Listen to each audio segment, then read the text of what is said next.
Hello everyone, I welcome you all in our channel JK alerts.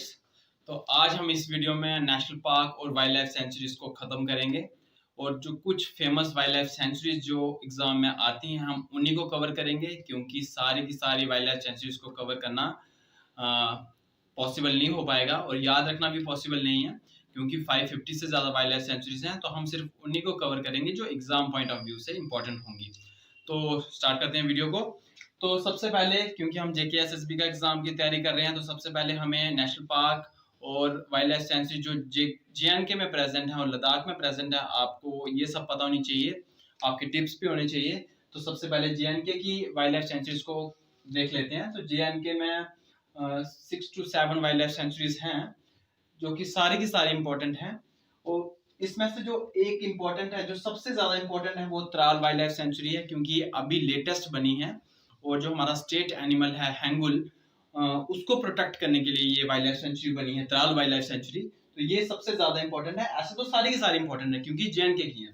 तो JNK में Hokersar wild life sanctuary है, ओवेरा अरू wild life sanctuary है, Jasrota wild life sanctuary है, लाचीपोरा wild life sanctuary है, हीरापोरा wild life sanctuary है और वालताल वाइल्ड लाइफ सेंचुरी है।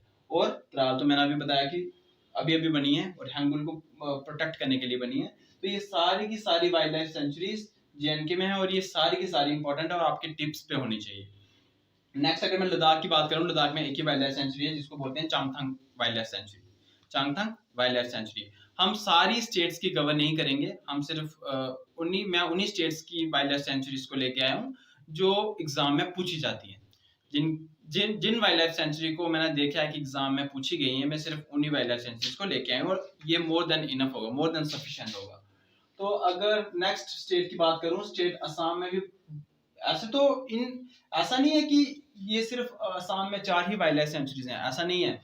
20-20, 30-30, 25-25 भी होती हैं, 15-15 वाइल्ड लाइफ सेंचुरीज हैं इनमें, बट हम सिर्फ वही कवर करेंगे जो इम्पोर्टेंट है। तो असम में चक्रशिला वाइल्ड लाइफ सेंचुरी है और चक्रशिला जो वाइल्ड लाइफ सेंचुरी है ये गोल्डन लंगूर के लिए बहुत फेमस है, इसलिए ये वाइल्ड लाइफ सेंचुरी जो है ये इंपॉर्टेंट बन जाती है। Deepor Beel wild life sanctuary है। ये जो है दीपोर बेल, ये रामसर साइट है। रामसर साइट के बारे में आपको मैं थोड़ी देर में बताता हूँ। दिहिंग पटकाई, ये एलिफेंट रिजर्व है।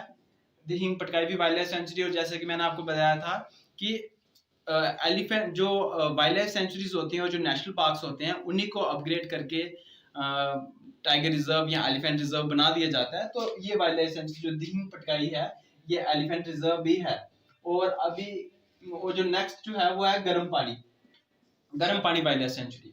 तो अब मैं थोड़ा सा रामसर साइट के बारे में आपको बता दूं कि रामसर साइट जैसे यूनेस्को वर्ल्ड हेरिटेज साइट का स्टेटस देती है मॉन्यूमेंट्स को, यूनेस्को जो ऑर्गेनाइजेशन है, वैसे ही होता क्या है कि जो हमारे वेटलैंड्स होते हैं, वेटलैंड्स मतलब वो एरिया यहाँ पे आप पानी इकट्ठा हुआ होता है, उनको वेटलैंड कहते हैं। जैसे हमारी लेक है, लेक भी एक तरह का वेटलैंड ही होता है।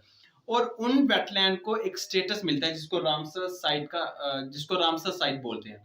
अब इनको स्टेटस इसलिए दिया जाता है क्योंकि कुछ जो वेटलैंड्स होते हैं उनकी जो इम्पोर्टेंस है, उनकी इम्पोर्टेंस ये है कि कुछ वेटलैंड्स में बायोडाइवर्सिटी बहुत ज्यादा होती है, मतलब बायोडाइवर्सिटी रिच होते हैं वहाँ पे। कहने का मतलब वहाँ पे बड़ी सारे बर्ड्स आते हैं, बड़ी सारी बर्ड्स की स्पीशीज आती हैं, जहाँ तक कि माइग्रेटरी बर्ड्स आते हैं। जैसे सांबर लेक आपने नाम सुना होगा राजस्थान में। तो बड़ी सारी ऐसे लेक्स हैं जो वेटलैंड का काम करते हैं और उनको रामसर साइट का स्टेटस मिला हुआ है। तो इन्हीं को कंजर्व करने के लिए, इनको प्रिजर्व करने के लिए रामसर साइट, वेटलैंड को रामसर साइट का स्टेटस दिया जाता है। तो नेक्स्ट, अगर मैं आंध्र प्रदेश की बात करूं तो Pulicat lake wild life sanctuary. और पुलिकट लेक भी कहाँ पे है? आंध्र प्रदेश में है। Nelapattu wild life sanctuary, Kolleru wild life sanctuary, ये सारी की सारी इंपॉर्टेंट है। एक भी ऐसी वाइल्ड लाइफ सेंचुरी नहीं है जो आपको दिमाग से हटानी है, सारी की सारी दिमाग में रखनी है आपको। रोलापट्टू वाइल्ड लाइफ सेंचुरी है जो कि ब्लैक बक के लिए फेमस है। और मैं आपको बता चुका हूँ कि ब्लैक बक जो है ये 3 स्टेट का स्टेट एनिमल है, वो है आंध्र प्रदेश, पंजाब और हरियाणा का। और कोरिंगा वाइल्ड लाइफ सेंचुरी है, कृष्णा वाइल्ड लाइफ सेंचुरी है और Nagarjuna Sagar सिरसलाम wild life sanctuary है। और ये जो Nagarjuna Sagar सिरसलाम wild life sanctuary है ये टाइगर रिजर्व भी है, ये टाइगर रिजर्व भी है। और एरिया में सबसे बड़ा जो टाइगर रिजर्व है ना, वो नागार्जुन सागर सिरसलाम टाइगर रिजर्व है और ये आंध्र प्रदेश में है। इंपॉर्टेंट, बहुत इंपॉर्टेंट, बहुत ज्यादा इंपॉर्टेंट, नागार्जुन सागर श्री सलाम टाइगर रिजर्व और वाइल्ड लाइफ सेंचुरी, क्योंकि वाइल्ड लाइफ सेंचुरी को भी टाइगर रिजर्व बना दिया जाता है।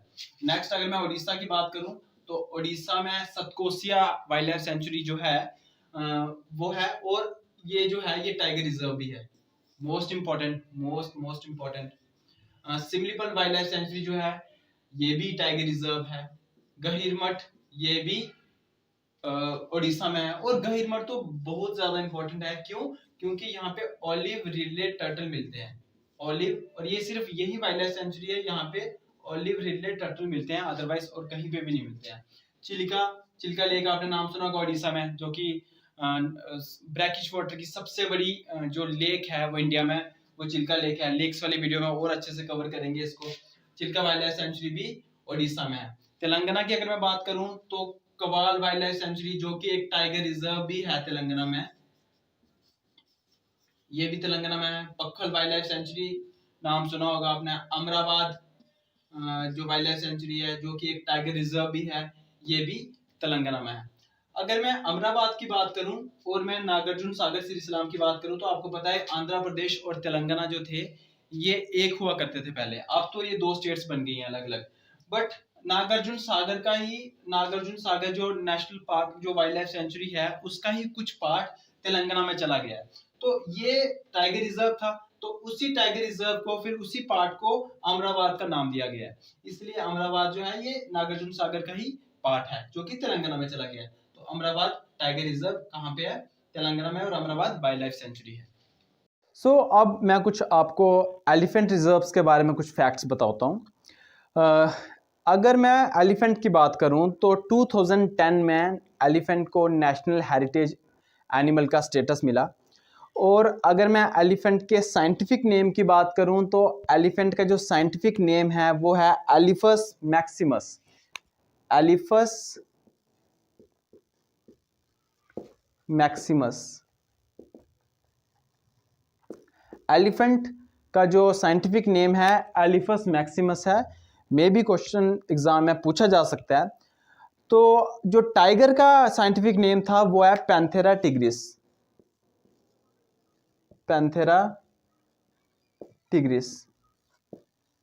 टाइगर का जो साइंटिफिक नेम है वो पैंथेरा टिग्रिस है, और एलिफेंट का जो साइंटिफिक नेम है वो एलिफस मैक्सिमस है। और जो पहला वाला वर्ड होता है ये जीनस को डिनोट करता है, और ये जो दूसरा वाला होता है ये स्पीशीज को डिनोट करता है। तो एलिफेंट की बहुत ज़्यादा स्पीशीज हैं, जैसे एलिफस मैक्सिमस मैक्सिमस ये जो स्पीशीज है ये श्रीलंका में पाई जाती है। एलिफस मैक्सिमस इंडिकस ये एशिया कॉन्टिनेंट में जो पाई जाती है। इंडिया में आप मान सकते हो इंडिया में जो मिलता है एलिफेंट वो उसकी जो स्पीशीज है वो एलिफस मैक्सिमस मैक्सिमस है। एक एलिफस मैक्सिमस सुमत्रा है जो कि इंडोनेशिया, आपको पता है इंडोनेशिया एक आइलैंड कंट्री है, तो वहाँ पे एक आइलैंड है जिसको बोलते हैं सुमत्रा आइलैंड। तो वहाँ पे जो एलिफेंट मिलता है वो एलिफस मैक्सिमस सुमत्रा मिलता है। तो ये कुछ एलिफेंट्स के बारे में इंपॉर्टेंट बातें हैं। और एलिफेंट के बारे में खास बात ये है कि हम जो 2017 में सेंसस हुआ, एलिफेंट सेंसस हुआ, उसमें ये देखा गया कि जो एलिफेंट की पॉपुलेशन थी वो 2012 के कंपैरिजन में डिक्रीज हुई है। तो ऑफ कोर्स ये कंसर्न है, मतलब ये चिंता का विषय है कि किसी भी अगर एनिमल की पॉपुलेशन डिक्रीज होती है तो गवर्नमेंट को स्टेप्स लेने चाहिए। तो प्रोजेक्ट जो एलिफेंट चलाया गया है वो 1992 से चलाया गया है। मतलब एलिफेंट को बचाना मतलब 1992 से स्टार्ट किया गया। तो ऐसा भी पूछा जा सकता है कि एलिफेंट प्रोजेक्ट जो है वो कौन से ईयर में स्टार्ट किया गया, लॉन्च किया गया? तो वो 1992 में लॉन्च किया गया। अगर मैं बात करूं एलिफेंट की तो 3 स्टेट्स का एलिफेंट जो है वो स्टेट एनिमल है। वो हैं झारखंड स्टेट का जो स्टेट एनिमल है वो एलिफेंट है। केरला का जो स्टेट एनिमल है वो झारखंड है, और कर्नाटक का जो स्टेट एनिमल है वो झारखंड है। कर्नाटक का जो स्टेट एनिमल है वो एलिफेंट है। तो ये कुछ इंपॉर्टेंट फैक्ट्स हैं। अगर मैं पॉपुलेशन की बात करूं कि किस स्टेट में सबसे ज़्यादा पॉपुलेशन एलिफेंट्स की है, तो वो है कर्नाटक। कर्नाटक में सबसे ज़्यादा पॉपुलेशन है एलिफेंट्स की, उसके बाद असम और उसके बाद केरल। तो कर्नाटक में सबसे ज़्यादा पॉपुलेशन है एलिफेंट्स की, फिर उसके बाद असम में, फिर उसके बाद केरल में। बट अगर मैं कैप्टिव एलिफेंट्स की बात करूं, कैप्टिव एलिफेंट्स वो होते हैं जो मंदिरों वगैरह में होते हैं, आप देखने को जो आपको देखने को मिलते हैं बाजार वगैरह में, अगर कोई एलिफेंट जा रहा हो तो वो कैप्टिव एलिमेंट्स में आते हैं, एलिफेंट्स में आते हैं, कैप्टिव एलिफेंट्स में। तो अगर हम कैप्टिव एलिफेंट्स की बात करें तो सबसे ज़्यादा कैप्टिव एलिफेंट्स असम में हैं। सबसे ज़्यादा कैप्टिव एलिफेंट्स असम में है और दूसरे नंबर पे है केरल स्टेट।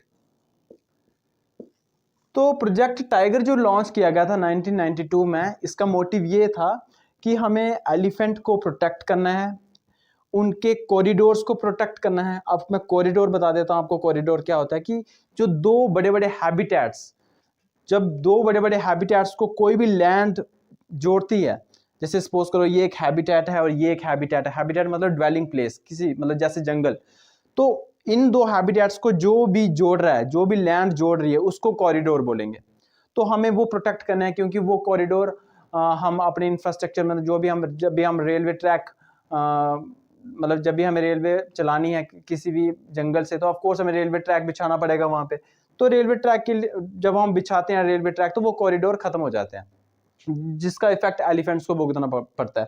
तो जो इनको एलिफेंट्स कॉरिडोर्स को हमें प्रोटेक्ट करना है, एलिफेंट्स को हमें प्रोटेक्ट करना है, जो कैप्टिव एलिफेंट्स हैं, कैप्टिव एलिफेंट्स हैं, उनको हमें उनके वेलफेयर के लिए कुछ करना है। तो इसलिए प्रोजेक्ट एलिफेंट जो प्रोजेक्ट है वो 1992 में लॉन्च किया गया था। सो अगर मैं सबसे ज़्यादा कॉरिडोर्स की बात करूं तो वो वेस्ट बंगाल में सबसे ज़्यादा कॉरिडोर्स प्रेजेंट हैं। तो ये कुछ फैक्ट्स थे एलिफेंट्स के बारे में। और अगर मैं एलिफेंट रिजर्व्स की बारे में बात करूं तो 30 एलिफेंट रिजर्व हैं इंडिया में, और 50 टाइगर रिजर्व्स हैं, 105 नेशनल पार्क्स हैं, और 550 से ज़्यादा वाइल्ड लाइफ सेंचुरीज हैं। और अगर मैं लेटेस्ट एलिफेंट रिजर्व्स की बात करूं तो लेटेस्ट जो एलिफेंट रिजर्व था वो था Singphan wildlife, Singphan SINGPHN, Singphan elephant reserve, ये लेटेस्ट था जो कि नागालैंड में है, नागालैंड में है। तो ये सिंगफन जो है एलिफेंट रिजर्व, ये लेटेस्ट एलिफेंट रिजर्व्स था। तो ये कुछ फैक्ट्स हैं एलिफेंट रिजर्व्स के बारे में। जैसे कि मैं रिवाइज करवा देता हूँ कि मैंने क्या क्या बोला, कि जो एलिफेंट प्रोजेक्ट है वो 1992 में लॉन्च किया गया। एलिफेंट प्रोजेक्ट का जो मोटिव था वो ये था कि हमें एलिफेंट को प्रोटेक्ट करना है, उनके जो कॉरिडोर्स हैं उनको प्रोटेक्ट करना है। और मैंने ये बताया कि एलिफेंट जो है वो 3 स्टेट का स्टेट एनिमल है, जो है झारखंड, केरल और कर्नाटक। अगर मैं साइंटिफिक नेम की बात करूं एलिफेंट की, तो उसका नाम है एलिफस मैक्सिमस। और एलिफेंट की बड़ी ज़्यादा स्पीशीज़ आपको देखने को मिलेंगी, जैसे Elephas maximus Maximus, Elephas maximus indicus, Elephas maximus Sumatra. अगर मैं टाइगर की साइंटिफिक नेम की बात करूं तो उसका नाम है पैंथेरा टिग्रिस। और अगर मैं पॉपुलेशन की बात करूं कि एलिफेंट किस स्टेट में सबसे ज़्यादा पाए जाते हैं, तो वो है कर्नाटक। कर्नाटक स्टेट में सबसे ज़्यादा पॉपुलेशन है एलिफेंट्स की, उसके बाद असम में है और फिर केरल में है। बट अगर मैं कैप्टिव एलिफेंट्स की बात करूं जो पालतू होते हैं एक तरह के, जो मंदिरों वगैरह में पाए जाते हैं, उस केस में असम नंबर 1 पे है और केरल नंबर 2 पे है। जैसा कि मैंने बताया कि जो एलिफेंट्स होते हैं उनकी जो सेंसस होता है वो हर 5 साल के बाद होता है, और लास्ट जो हुआ वो 2017 में हुआ, और जो नेक्स्ट होगा वो 2022 में होगा। तो ये सब कुछ फैक्ट्स हैं एलिफेंट रिजर्व्स के बारे में। हाँ, और जो लेटेस्ट एलिफेंट रिजर्व बना है वो है सिंगफन एलिफेंट रिजर्व, और ये नागालैंड में है। तो ये सब था एलिफेंट रिजर्व्स के बारे में। हमने अच्छे से एलिफेंट रिजर्व के बारे में कुछ फैक्ट्स जान लिए, नेशनल पार्क्स अच्छे से पढ़ लिए, टाइगर रिजर्व्स भी अच्छे से पढ़ लिए। तो प्लीज़ आपको कोई भी अगर इनसे रिलेटेड प्रॉब्लम आती है या कोई भी क्वेरीज आपको पूछनी हो, मेरे से कुछ भी पूछना हो, तो आप कमेंट सेक्शन में प्लीज़ लिख दीजिएगा, मैं ज़रूर हेल्प करूँगा आपकी। सो इस वीडियो में इतना ही। Thank you.